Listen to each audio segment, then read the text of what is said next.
I think it's time for a discussion. Why you so hard? Show me that you love me, baby. Why you so hard? Show me that you care. So many days, so many nights, so many tears. I had to cry. Told me you love me. That was a lie. Loving you was a mistake. Loving you was a mistake. Loving you was a mistake. Loving you was a mistake. Play me like guitar, baby. You only love me for breathing.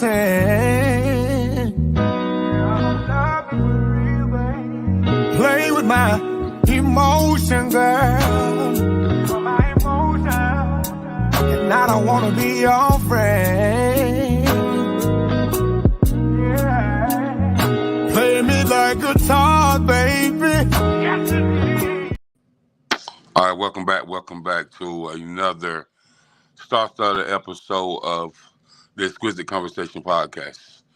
And I am your host for the evening, King Jacob, with the absence of the CEO of the company, Miss Nicole, and joining the Exquisite PR firm and Exquisite Conversation Podcast. I will be the host for the evening. And we have another star-studded episode with none other than 350 Entertainment, 350 Beats, man. And his brothers did a lot, So when we talking about doing a lot and navigating through the industry and having a journey where people take notice, he's done a lot. So without further ado, I'm going to ask him the first question.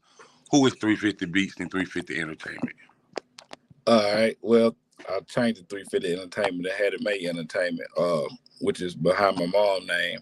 And 350 Beats is, man, it come from motor. They started calling me 350 behind the motor. I used to say, man, that 350 running. And they started calling me 350, and I thought about it. I said, I do operate like a strong running motor. I said, I'm a machine. So I put the 350. And, I put it with the beats. I was already making beats, so I just put it on together, man. Okay, man. And so, so when people ask who you are as far as, entertainment, as far as music, as far as community development, as far as a person, man, that I know a lot come with that answer, but how would you answer that question? Man, I've been coaching in my community over 15 years. Mm-hmm. I've always been an advocate for standing up right. I was raised around politics and in the funeral home. So I always looked out for my peers, man, make sure nobody didn't go astray. I had got a drum set when I was like 8 or 9, and we broke the whole drum set down. I had the kids going through the projects, beating the drums. We all lined up, blocking traffic, blowing whistles. And with the music, I was always able to grasp the youth or either grasp my peers by music and by me being a little further ahead than them in music. So they would listen, they would gravitate, and they would look up to me, and I use that as a positive in my community to keep it going. Okay. So how did your journey start with music? And I know from reading your bio, man, 5, 6 years old, man, you started really, really, really early. So, man, Yes. What brought that on at 5 or 6 years old?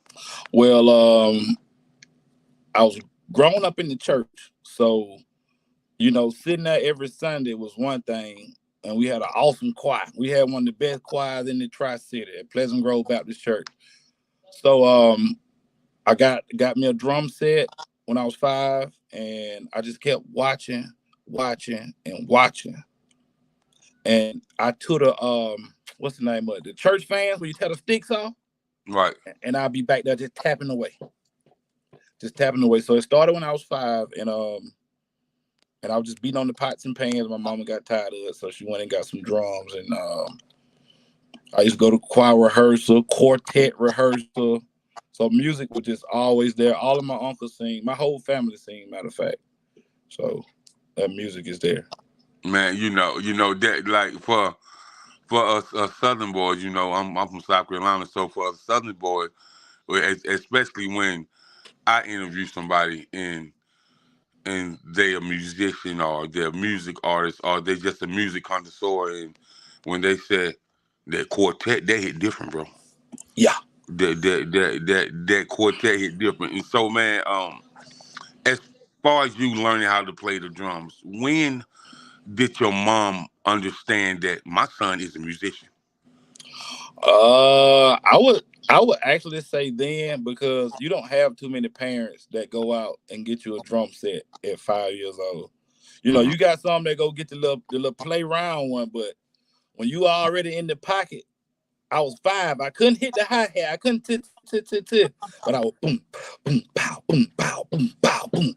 So I already was halfway there. You see what I'm saying? So she had to go get it, man. She got tired of me being on the pots and pans. She had to go get them drums. So you was already messing with the floor pedal of the drums at 5 and 6 years old. Yeah. And I had some cousins more advanced than me. Some of them boys were tapping the hi hat, but that's where I was. I was in that pocket. So my first lesson of music was the pocket. Okay, so who was your biggest influence on playing the drums? Ernest Short. That's one of the older guys at your church that you grew up in? Yeah, that's the pastor's son. The pastor played the piano, Reverend Short. Shout out to Reverend Eddie Short. And Ernest Short from Columbus, Georgia, man. He a beast on the drum, man. So yeah, that's why I learned my little sauce from on the drum. Okay, great. So we have Miss Deanna Freeman tapping in. I am Deanna Freeman. Radio host, public figure. What's up, Deanna? Fleet DJs operational manager. Fleet DJs Georgia, that is. Okay. So yeah, she tapping in with us, and we definitely appreciate you tapping in. Now, 350, listen, man. I'm reading, bro. I know you grew up in that church, man, and I know you had heavy influence in that church, man, but from middle school to high school, how was that influence for you, bro? And how did you grab the attention of your music teachers, your peers parents, and the women, the girls at school? So with me being a producer, so from the drum time, I graduated till I got 9 and 10 and 11 years old. So I got my first keyboard when I was 9. So once I got the keyboard, I started recording and all that on tape recorder and stuff. So I was already ahead, like I said. So when we got to school, I was the only producer in the school, really. And all of my homeboys, they rap. So, you know what I'm saying? I was the lead man on it. And, being popular at the school with the music, we started selling CDs in 6th grade. We had our first talent. We had the first talent show at our junior high in 8th grade. So, like, the music, we thought we was the Cash Money boy. That's who we thought we were. We thought we were Cash Money. And so we went and bought some CDs. Back in the day, you get them CDs, little then, get them little blank CDs, and we'll go sell out. We'll sell to the teachers. We'll sell. Everybody bought a CD from us. No matter you was a teacher, principal, we got support from everybody because we was trying to flip the narrative to where it's trying to get flipped now to where keep the kids out the street, get them some equipment, put them in the studio. So we were just trying to, be on the other side because we was already around the environment of, all that bull crap. So. Okay, that's dope. So we have my man Big C from Greenville, South Carolina, tapping in, which was another phenomenal singer, man, songwriter, man. Just all around a good dude, always works in the community. So thank you, Big C, for tapping in, man. And so high school, man. So you've been playing drums since you was 5. So, and then a lot of people in the band don't start playing an instrument until they get in middle school. And so was there any time that any of the band members wanted to get pointers from you once they find out that you was a drummer? Yeah, I shout out to the band teacher, Mr. Mills. So I was bad in junior high school. I was terrible until I got to 8th grade. And so my first 7th grade year, I couldn't get in the band. So I went to band camp. So I went to band camp. I'm just in there chilling, you know, everybody else got their sheet of music. And, you know, and everybody looking at me like, where's your sheet?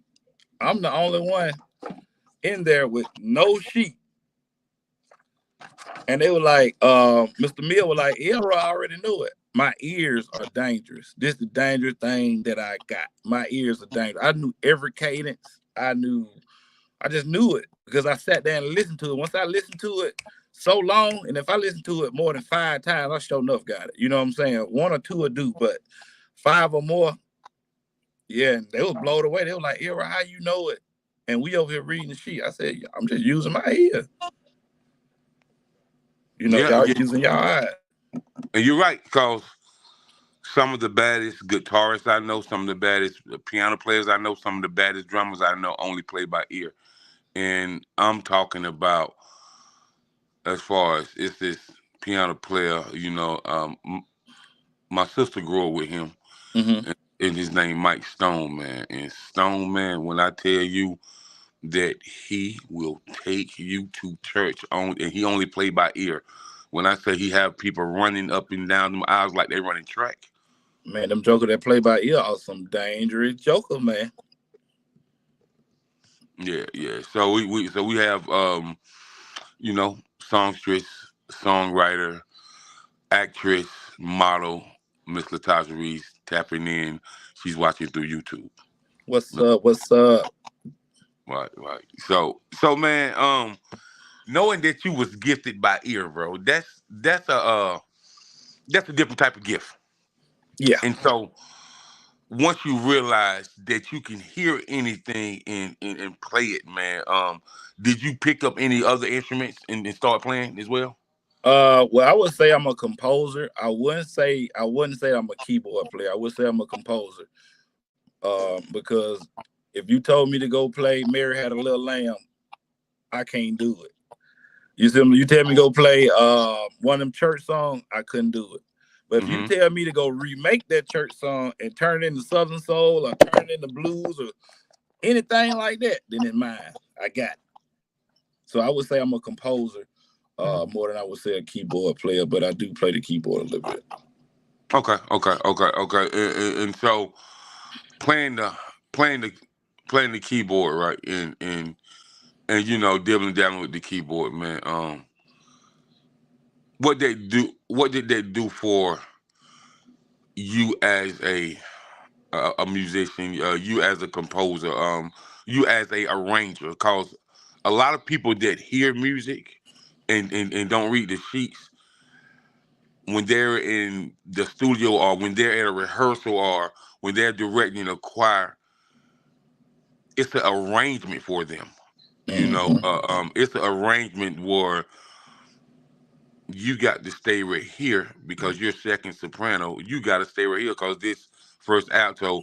You got to stay right here because this first tenor and he first bass. And, you know, when people understand the octaves, the riffs, the runs, you know, the A, the B, the C, the D note, they understand what key they sing in. That's great. But a person like you who can arrange those vocals and tell them that you got to stay in this key, how much has that helped people that really came to you or even in church? Like, because sometimes a person might not can hear what you can hear because you play by ear. Yep. Yeah. I mean, I have that problem. I would say I have that problem, like with some artists, you know, they hear one thing on one street and I hear 5 different things on the highway. And I would tell them, keep it simple and keep it catchy. And far as with that keyboard, man, I sat on that keyboard and I came up with my own style. And I tell people how I, you know, a little bit about my style is I just use my ears and I go with what sounds good. And if it don't move me, I will not send it out. I will not sell it.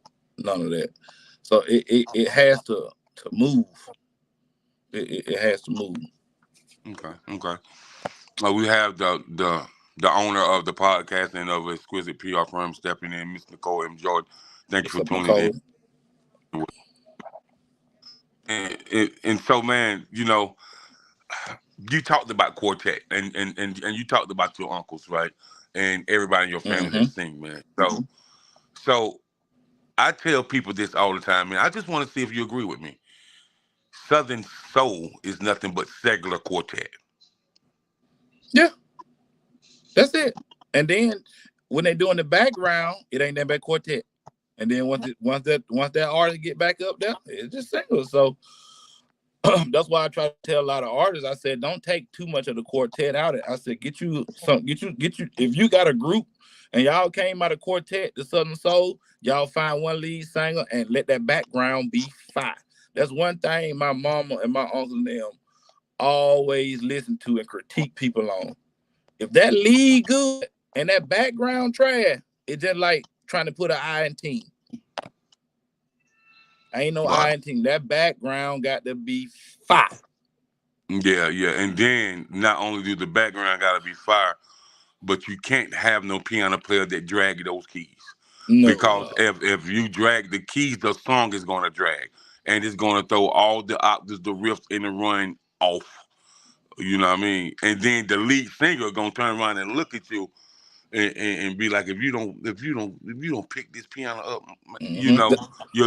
they're gonna start biting their lips, and the pastor gonna be up there just looking at them like, man, I hope they don't, you know. That's why I tell people it's important to make your own little, put your own little sound with it. I learned that from James Brown. James Brown said, Maceo, what you got? Maceo said, I got a horn. He said, what you got? I got the drum. He said, what you got? I got a flute. James Brown said, all y'all got a drum. And a lot of people, that go over a lot of people's head. Yeah, he did say that. He said, you got a drum, you got a drum, and you got a drum. So in my head, that means, okay, just because the piano go like that, make it funky. Just because the horn go like that, make it funky. Don't be in the norm just because everybody else in the norm. That's why people stand out like James Brown when he did them offset kicks and snares and stuff. He said he made a whole new sound. And once you create a whole new sound, you can't lose. It's funny you say that. I got a few white friends that's in the industry, right? Mm-hmm. And we was talking about James Brown, and I asked them who is their favorite guitar player, and they said B.B. King, right? Mm-hmm. And I said, who sound like B.B. King playing that guitar? They said, who you talking about? I said, John Mayer. I said, if you listen to the song Gravity, that's nothing but a B.B. King chord, man. Mm-hmm. That's all. Go And ahead.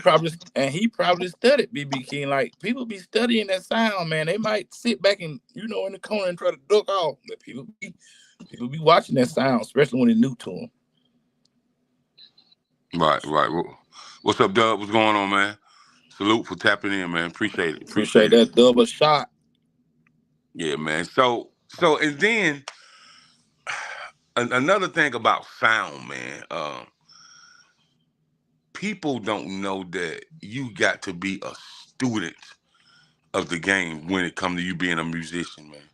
You got to study, man. You got to study, and I tell people all the time, man. I've seen some drummers in my life, man, but man, listen, I done seen some kid drummers, man. I'm talking about like 10, 11 years old, man. I remember we was looking at something, man, and it was this fella, man, on there. He had to be about 13 years old on YouTube, man, and the way he broke them drums down and and and and stopped it and then tapped on them cymbals, man, and brought that thing back in. I said, ain't no way. I said that little fella done been here before, man. Man, Ain't no way. Ain't no way he know all that. Man, they got a 6-year-old from Mississippi somewhere. He the truth. He on that TikTok. He the truth.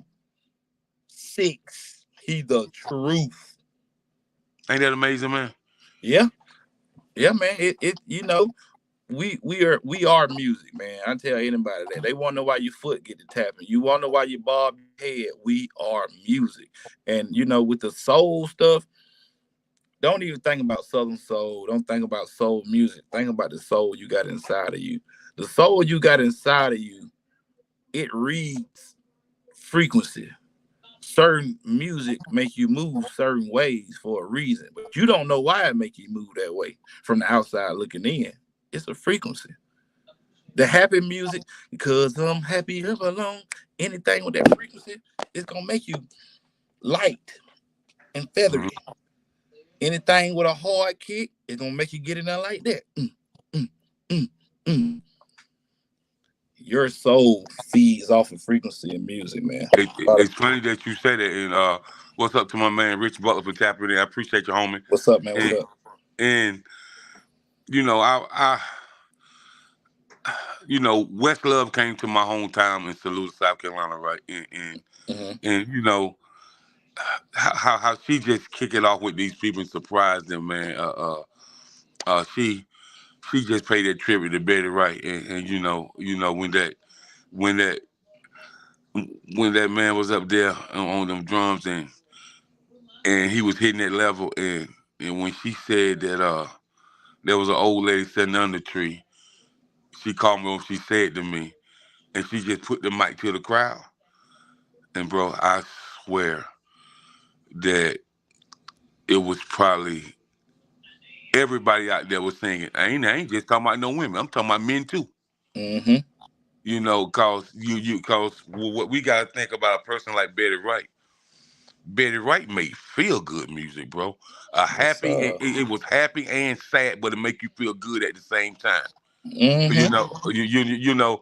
I tell people all the time, one of the saddest songs that I ever heard was by Tony Braxton, another sad love song. But everybody and their mama know that song. It was a sad, Karaoke song. happy song. You know what I mean? And so music has a different type of energy when it hits your emotions, when it hits your soul. And the reason I'm getting at that because you are a producer and you Mm-hmm. have produced for some, you know, pretty high end people. So if you can tell people, you know, that's watching this live, some of the people that you have produced for. I start on the rap side.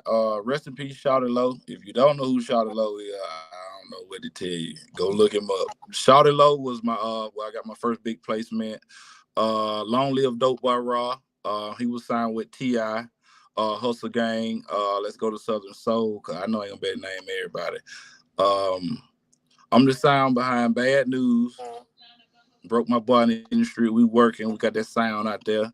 Sir Charles, LJ Elka, Uncle Daddy, Wolfman Delio, um, Pokebell, King South, R&B Pooh, J Lie. Oh man, I can't name them all. Let's just stop it right there. Let's just let's just stop I it right can't there. name them all. Let's just say let me just grab one name, man. Sir Charles. You know, it's Friday. You know. Sir Charles says it's Friday now. I like to tell people like Southern Soul gave us a sense of urgency to come back outside after COVID. You know, we lost loved ones, but when when Sir Charles first started, it was called Soul Blues. Mm-hmm. You know what I mean? It wasn't Southern Soul. Sir Charles was out there with people like Marvin Cease, like Yep. Roy C, like Tyrone Davis. You know, people like Millie Jackson, Yep. and That's where and, he, and that's where he and learned from. and he was a young boy then. You know what I mean? So Mm-hmm. before Southern Soul came, Sir Charles was already a 20-year vet. Easy. You know what I mean? He was already a Mm-hmm. 20-year vet. So when people say Sir Charles and people like Kevin Richardson, something back up on Angie Stone for almost 18 years, bro. Mm-mm. Folk You wouldn't know even what I know mean? it. So Kevin Richardson already had toured around the world, man. Already. So you know when people said that he was coming out and his ticket was high for Southern, so I say his ticket ain't high, bro. He was like, why would he charge you $5,000 or $6,000 when Andrew was giving him $5,000 a show and taking him on 50 dates. Yeah, I mean, people got to understand. And even though I still give out huge discounts and sales, people got to understand when you've been doing certain stuff for 20 years plus, you got to get paid for your experience. You're not only paying for a beat, you paying for the experience. You paying for the when I'm gonna call you and say, "Hey, well, I got one for you. Put this on it. I told you it was gonna work. Now you got a hit just like that." Like it's some stuff that is priceless that you are paying for. Let me put it like that. Right. And it's about people time too, man. Because if they want to book you in Atlanta, but they want to book you in Vegas, and they want to book you Friday, Saturday, and Sunday. Listen, man, the promoter in Atlanta got to fall back, man, because you ain't gonna miss 3 paydays for just one. Nope. You know what I mean? If they want you that bad, they renegotiate and reschedule it. You know what I mean? Mm-hmm. You know what I mean? Because it's some people that gonna bring a crowd. Because I can tell you this, man. Tucker has been to South Carolina more than Tyson's chicken. And they steady showing up. They steady booking Tucker, man. Man, Mm-hmm. the springtime just started. I can tell you now, man.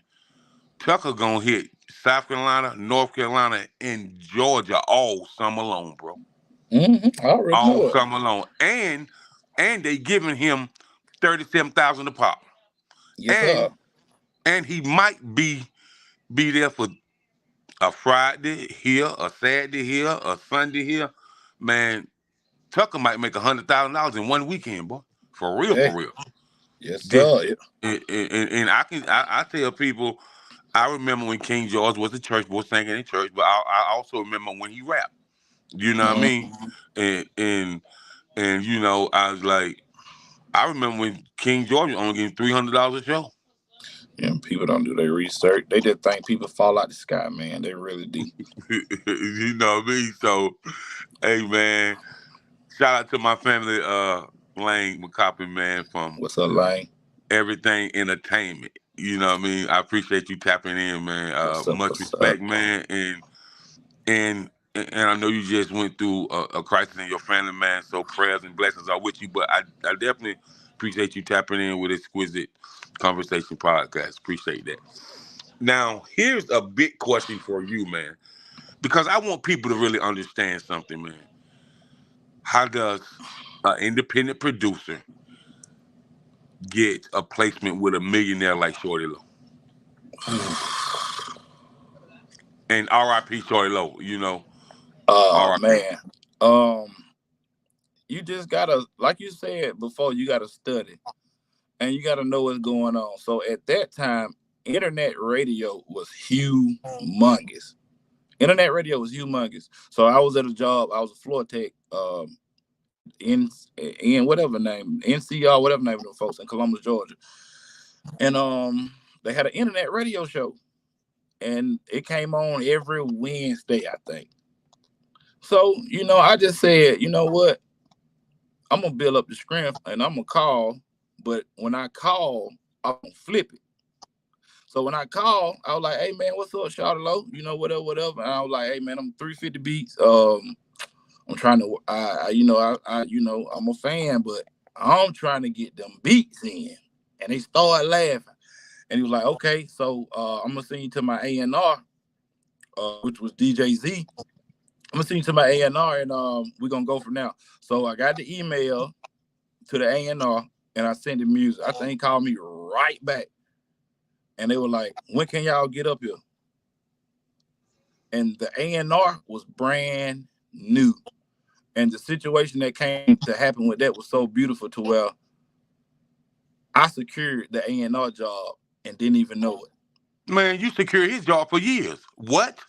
At And that time? I didn't When even know it. That's probably Shawty Lo had just came home from doing his bid, and D4L was already out there. Yeah. And Shawty Lo, like this, for people know, Shawty Lo didn't really approve of the music that D4L was making. The No. Lollipop record, Shawty Lo was a real street cat. When we talking about the cars that we seen in T.I. first video, all of them were Shawty Lo cars. Yeah, You real know what I boss. mean? Real boss, a real boss. You know, that West Side belonged to him. Him and T.I. uncle. That's why T.I. was connected with him, because Shawty Lo and his uncle was running mates. You know what I mean? So for you to call their internet radio show, and he's like, I'm a fan, man, but listen, I'm trying to get these beats in. What's popping? You know what I mean? And the A&R was just hired. You secure his job for another 3 to 5 years. You know what I mean? Because here you are, an indie producer that people in the A really don't know about. And Shawty Lo got the first dibs on this new producer, you know, and he gonna present you to the A, and then the rest gonna be history for you. So not only did it help you out, it helped Shawty Lo out, and it helped the A&R out. And let me tell you, the A&R went on to do stuff with Monica, Ty Dolla $ign, Yin Yang Twin. All that is to this day. Smoke from Field Mob. It's a long list, man. But yeah, and I wouldn't believe it when he first told me, like, 350, you secured me. And I was like, what? Just off of one beat. So, man, it's amazing. I like to tell people, stay down and grind, man, and study. And have your own sound. Teresa J, what's going on? Thanks for tapping in. We definitely appreciate you. Hey, boo. So, okay, that went on, man, and you know, you started working and stuff, and man, and so, but you also an artist too, correct? Mr. Same Thing is in the building. Okay, Mr. Same Thing is in the building. Yeah, I seen that because I went on your page and seen them flyers. So I was like, so, you know, we're gonna talk about your artistry. So now it's a really a triple threat with you. We talking about no, we gonna say a quadruple threat. We gonna first, because you was a musician first, you know, an artist, you know, a producer, and an engineer, and I'm pretty sure that you can run sound if needed. Yeah, I did that at church live sound. I forgot to put that on there. I be trying to take some of that. Some people be like, you got too much on there. But I said, that's what I do. Why not put it on there? That's right. You don't need to mix it up. And I said, man, that's what I do. I don't care what y'all talking about. Man, you ain't had to tell me you run sound, because most people who started out in church playing any type of instrument, they can run sound, because the church ain't gonna hire nobody else to run no sound when they got this young fella that play instruments right here. They buy all the equipment, and they don't care if you jack the equipment up. You gonna learn how to run this sound. You know, the pastor ain't gonna care about you jack the equipment up. We gonna get you some more. You gonna learn how to run this sound. You know what I mean? Because what they're saying is, if you learn it in the church, then you always gonna have a job in the outside world. You know what I mean? And so, like, I tell people all the time, a musician is never without a job. Even if you never get in front of a record label, man, if you can play any type of instrument, you can hire an agent. And like, I had a partner when I lived in DC. Every time Fred Hammond drummer couldn't come, he would call my partner, and he would have 2 dates in Maryland, 2 dates in Virginia, 2 dates in DC, and all them dates would pay him $4,000 a piece. Ooh, can't beat it. You know what I mean? So if you play instruments, you know, you always gonna have a job. So, but you, man, you're a musician, you're artist, you're an engineer, you're a producer, and you know how to run sound. And so, with having all those things under your belt, man, when you step out into the artistry, man, it's kind of like, you know, a cat that in the studio all the time, but he make his own beats, he engineer his own self, and he write his own lyrics, and he record himself. And so that's you. So are there any challenges that come with that? I mean, it's a challenge for me to make. All right, so the way piano players, they like the Southern Soul keys and stuff, like my hand doesn't correlate like that. So My challenge is with Southern Soul is just I just have to hurry up and get the chords over. Once I get the chords over with, because you gotta have almost 7 fingers to hit some of these chords and stuff. So that'd be my challenge right there. But once I get past the chords and get to the bass line and drum, it's a wrap. I got it. So that'd be my little struggles every now and then. People don't even know it. They're like, 350 ain't never on this beat. This sound good. I said, man, you just don't know how I sat here and struggle trying to play them little keys. Right. Okay. That's understandable, man. As far as engineering, man, I tell people all the time, man, if you are an artist, you owe your engineer your life. Because if you got a great engineer, I was I used to deal with Demolished Beats out of Kansas City, Missouri, and he was Tech Nine's engineer. Okay, you know what I mean. And I said, man, I said, what's that like dealing with Tech Nine and Stevie Stone and all them, bro? He was like, it's work, man. And then I was down there in Florida, messing with a couple studios and ran into this dude that was an engineer for 2 Chainz, a Grammy nominated engineer. You know what I mean? That's what he got on his resume. And so for you, man, if you had to tell artists, some up and coming artists that's trying to really get on and that's trying to get a place with you, not only just your production, man, but as far as how do you break the silence, break it down to them that you need me as an engineer too, and here's why. I mean, it's so hard because you got a lot of artists that are bullheaded and they think they're bigger than the sound. But I want to tell all artists that's on here, that's everywhere, all over, you are not ever bigger than the sound. The sound is number one. And if you do think you're bigger than the sound, go do your show tape a cappella. And then get back with me.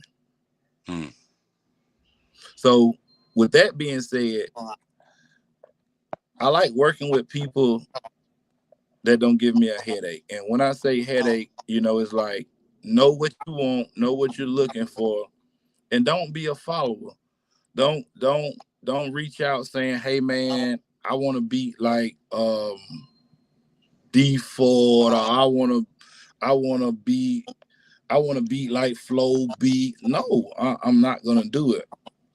What I sell is 350 beats. So this is a prime reason why I agree with you. You're not bigger than the sound. When Big Woody Rock left Drew Hill, Big Woody Rock was the producer and the main songwriter. He was one of the producers. Him and Noko used to produce together. So it was a merger on that production. But if we look back at when Woody Rock left, Drew Hill has never ever been able to make magic on my album that sell millions of copies, because the writer was gone, one of the producers was gone, and the arranger was gone. So if you don't have nobody to write, arrange, and produce, then that whole sound is gone. Because a great writer don't come by every day. Because I can tell you now, Sony, Warner Brothers, Warner Chappell, Epic, Capitol, they have been short of songwriters for the last 10 years. They always looking for songwriters. You know what I mean? And I tell track people, if you're gonna work with somebody like 350 and work with him, so you and him can negotiate a deal where y'all can make reference tracks, and you can shop the songwriter and the producer to the label and get a publishing deal. You know what I mean? Because if you're working with a songwriter hand in hand and they just gave you guys a publishing deal for $5 million, and they said, well, we got tons of artists on the label, we got jazz, we got blues, we got hip hop, we got R&B, but we don't have enough songwriters. And so a thing about the industry, I tell people all the time, Blue Cantrell, Carrie Hilson, and Dream was already millionaires I'm talking about 7 to 8 million strong because they wrote songs for everybody. Neo was already 5 million in his bank account at 19 because he was writing songs for everybody. So, a lot of people want to be on their forefront. And if that's you, that's what it is. You know what I mean? Ain't nothing wrong with wanting to be on the forefront. But if you got what we call penmanship and and I'm gonna say this right here, man. I know he incarcerated. I know he may have allegedly did some things that's off the record. But man, ain't nobody They can't got touch him. no Robert Kelly They can't penmanship. touch him. They can't touch him. Man, what? They, Not Robert. It won't be now another. Well, I just listened to an Isley Brothers song the other day, and R. Kelly was on it. I'm talking about the very end. He said something to Rona Island. I was like, look at R. Kelly. Just snuck through there. He don't let you know he don't wrote that song. I said these beats and these lyrics, like that's just R. Kelly. Now I tell anybody you got your own, you gonna win with your own sound. But if you got a good producer, you gotta believe in your producer. You got to believe in your producer. That's just like with Bad News, bro. Bad News is booked right now more than 75% of the singles in Southern Soul. And he rap. But the thing about it is we built a formula. We built the whole formula. Anytime I tell New, I say, I got this, I got that, he going to listen. He going to go. You say, I'm going to go with you, rap, because you ain't going to tell me that wrong. And I wish other artists would do that instead of seeing me as a threat. Once I see you see me as a threat, then I won't ever work with you. Like, I will not work. I don't care how much you got. I won't work with you. It's crazy you say that, man. And I tell artists all the time, man, that you'll be surprised what people started at. They said, Mr. Jacob, what that mean? I said, man, I know some fellas who was getting paid $150 to sing at fish fries. And the rest is history, man. The rest is history. 150 at a fish fry, boy. You know what I'm talking about? I'm like, ooh-wee. They was like, I was like, y'all ain't got no DJ. They was like, no, man, Jay, we don't need no DJ, man. We got this fella that sing and play guitar. He got a drummer and he got a piano player, and we gonna hire them to come to the fish fry and sing, and they gonna split that 150. And they was only about 15 years old, singing for all them grown folks, and the rest history, man. You know, one of them got picked up to really do the intro. You remember the R&B group intro? I don't remember the intro. You got to give me a hit song. That song that had "Let Me Come Inside." I had to hear it. And they remade "Ribbon in the Sky" by Stevie Wonder. Okay, got you. Yeah. So one of them had passed away. R.I.P. to him. He died of HIV. They need to fill in. So they wrote a contract out with this cat I know, man, and he had like 72 dates. And he auditioned just like Dave Hollister when he left Chicago and went to New York and auditioned for Teddy Riley. Teddy said he heard Dave sing 30 seconds. It was a rap. Ooh, Lord. 30 seconds, bro.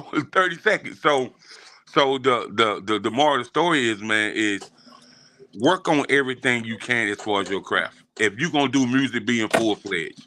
Be a great songwriter. Be a great engineer. Be a great producer. You know, be a great entertainer, and make something.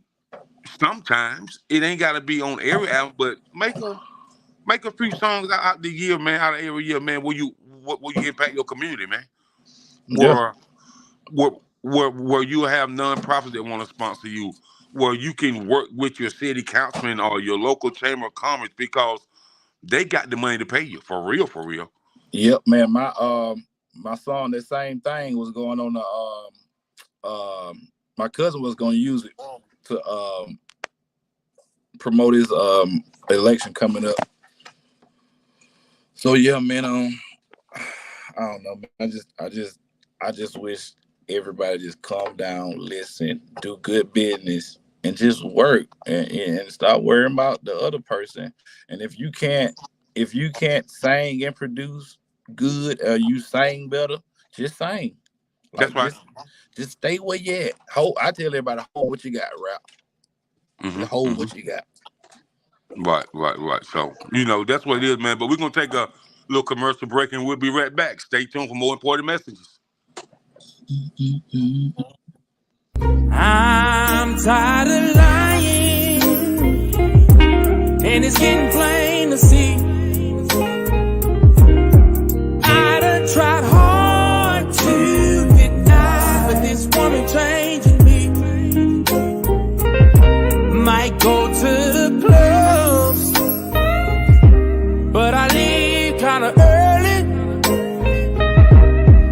and I don't drink and drive, but chug and jive, so my woman ain't gotta worry. No. See, I can't be playing with her heart or playing with her mind. We ain't getting no younger, can't play with my time. And I know she miss me and can't wait to kiss me. So I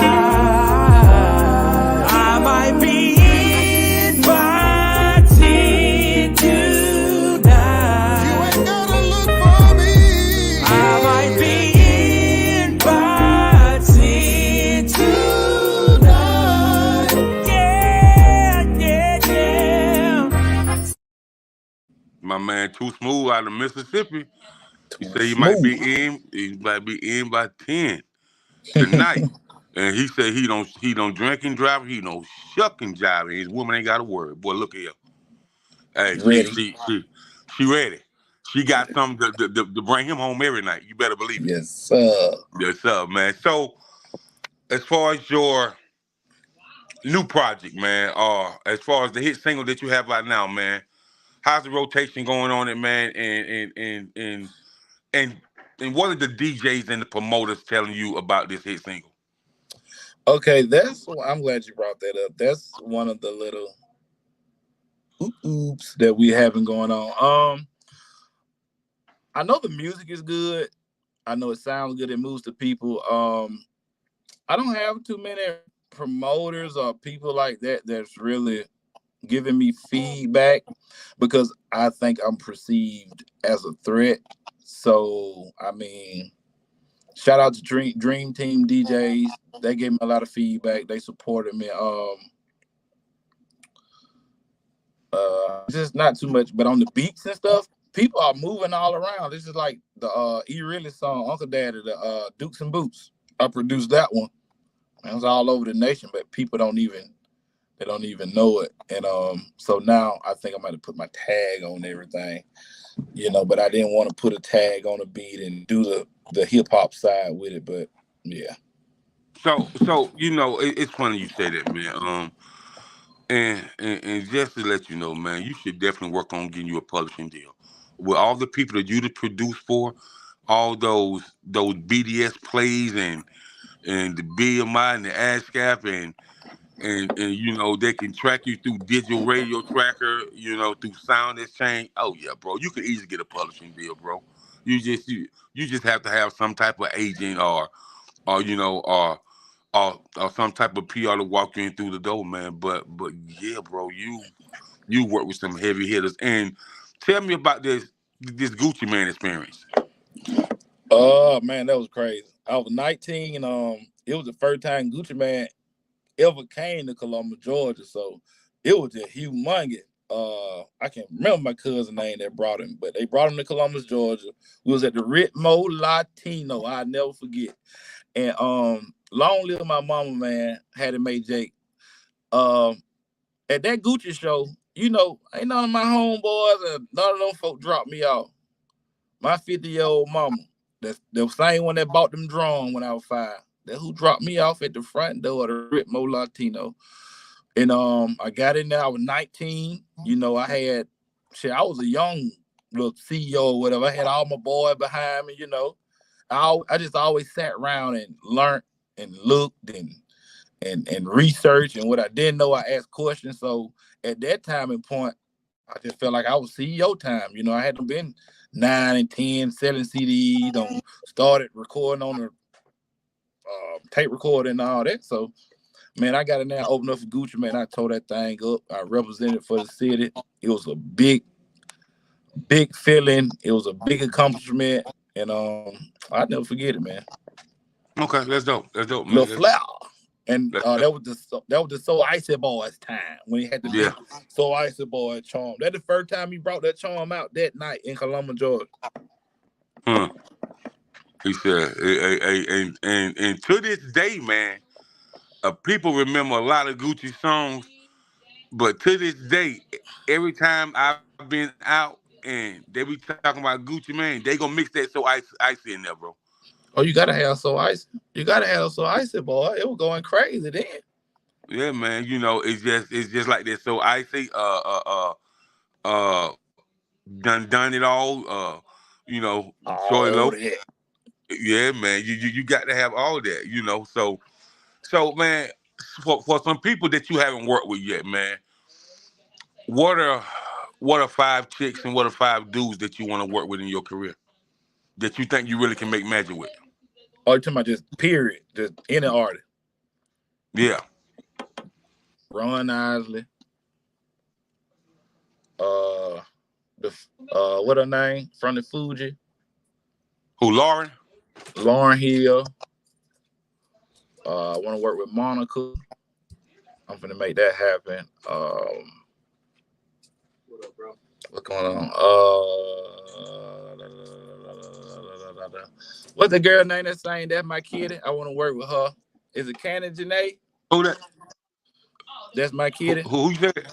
Candy Janae, I think. Oh, yeah. Hey, man, but you know who I think that you can make some magic with? 2 of them. Who? Ella May and her. Ella May and her. Yeah. I already got certain beats and stuff picked out for them type of situation. Like if I just had somebody have them say, "Hey, 350, I need some beats for Ella May.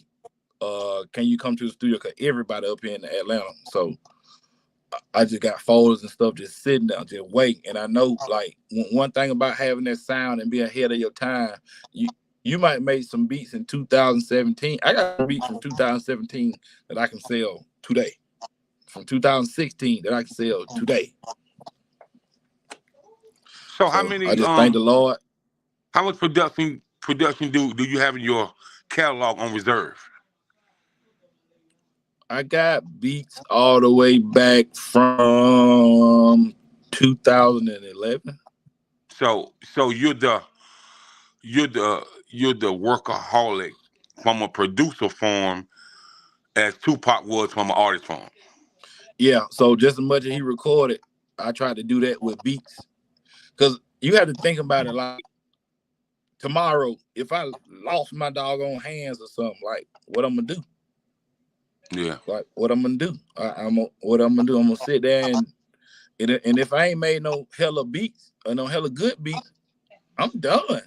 So how I look at it the same way like when Tupac died. When Tupac died, them folks was still dropping for about 5-6 years, just bow, bow, bow.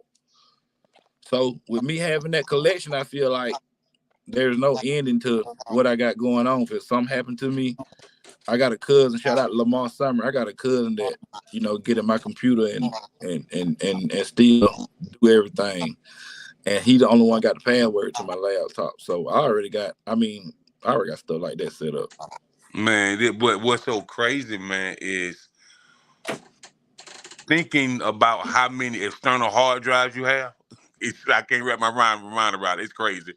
Man, they on 3 computer, man. They all over. TP talking about. I can imagine, man. I can imagine. And man, so what are 5 males you want to work with? That you can see yourself doing something with. I want to do an album with Jeter. Jones? I got an album coming with my Uncle Funk Dog. I ain't even put this out there, but what better time to put it out there? Okay, Funk Dog was the producer of A-Bay and Boosie Ratchet. He 9-time platinum producer. Right. We got some coming with him. Let me see what I want to work with that I ain't worked with. For a male, what that boy name with that nappy hair on his face? I don't know why I can't think of these folks, man. Who's on Anthony Hamilton? Yeah, Anthony Hamilton. Man, Chris Brown. Man, I can see you doing something crazy with Big Crit. Oh my goodness. It'll be too stupid. I'm trying to tell you, boy. It'll be too stupid because I know that's just like with me and Funk Dog, aka Uncle Funk. Like when you mix them sauces up like that, it's just like you at the Chinese place, boy. You mixing them good sauces up. You might get some good out of it. A brand new sauce. And it's gonna taste good. Yeah. And I'm gonna name an up and coming artist that I can tell you in the next 2 years he's gonna be the biggest artist in the world. This fella out of Memphis named Anthony Q. Anthony Q. I gotta check him out. Listen, bro. Anthony Q is a mix between I'm gonna say a Anthony Hamilton and a Lyfe Jennings put together. He's serious. And he got bars like Killer Mike. He's singing rap. Yeah, he real. He's singing rap, man. But yeah, he out of Memphis though, man. But you know, with the type of production that you make, and you just make everything, man. You make gospel, jazz, blues, southern soul, but I listen, man. You gonna be like, I know he ain't say this. Listen, man. I would love to see you do some country tracks, man.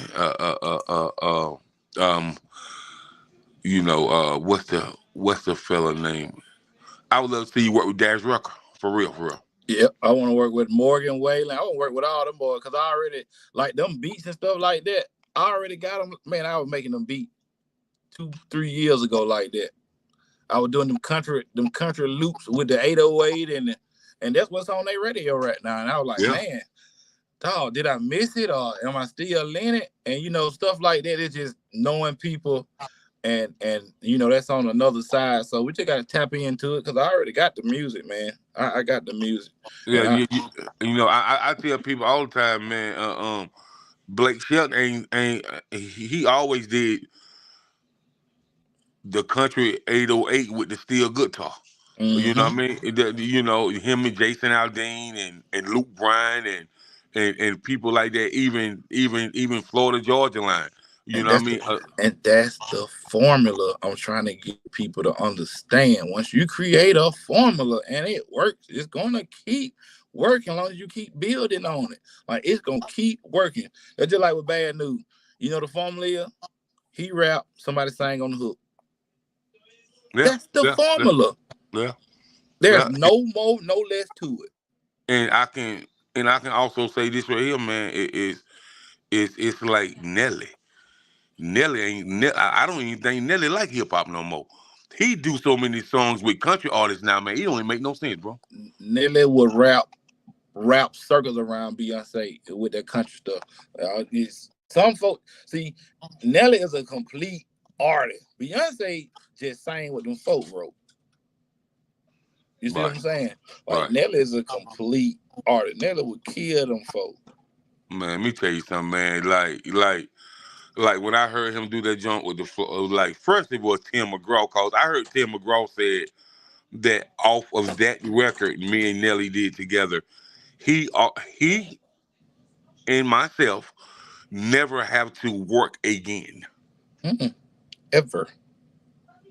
That's crazy, man. So, but man, we about out of time, so we're gonna get out of here, man. So tell people what you got going on and where they can follow you at and any dates you got coming up. All right, y'all. 350 Beats on all platforms. I got my new single should be dropping, I don't know, in an hour or so. It's called Pour It Up. It's on the trail ride style. She Rocked My Boat. Y'all go look up the same thing. 350 Beats on all platforms. We in Biloxi. I'm in Biloxi this Saturday with Uncle Funk. Man, there's so many dates. I can't even remember all the dates, but y'all hit me up in my inbox, man. I'm ready to work always. This is what I do 24/7. If you text me at 5 a.m. and I wake up at 5:01, I'm gonna call you. I'll be ready to work. So y'all hit me up on everything. Make sure y'all support all the artists, but make sure you show no support my artist that I work with, Bad News, on phone, all the rest of them. Y'all tap in. Come on, tap in 350 beat, baby. We working. All right, Positive. and before we go, man, I just want to say we appreciate you coming on and tapping in with us at here at Exquisite Conversations, and man, um, want to definitely get you back on and bring you back. And one more name that you should look for. He's a blues guy. His name is Javon Webb. He's out of Charles City, Louisiana. You Oh, that probably man see, sound familiar. yeah, cause you see him on American Idol, but he's always looking for new production. Okay. Yeah, So yeah, yeah. and you with all these people you name and all that, I'm gonna tap in with you too. Make sure you take me whoever them names, and so I can get them emails, and we gonna get that ball rolling tonight. Let's do it. Let's do it. Let's do it, brother. So everybody, man, thank y'all for tapping in. It's been a wonderful episode, and live with 350 Beats, man. We out of here. Peace and blessings. All right, y'all. Boom.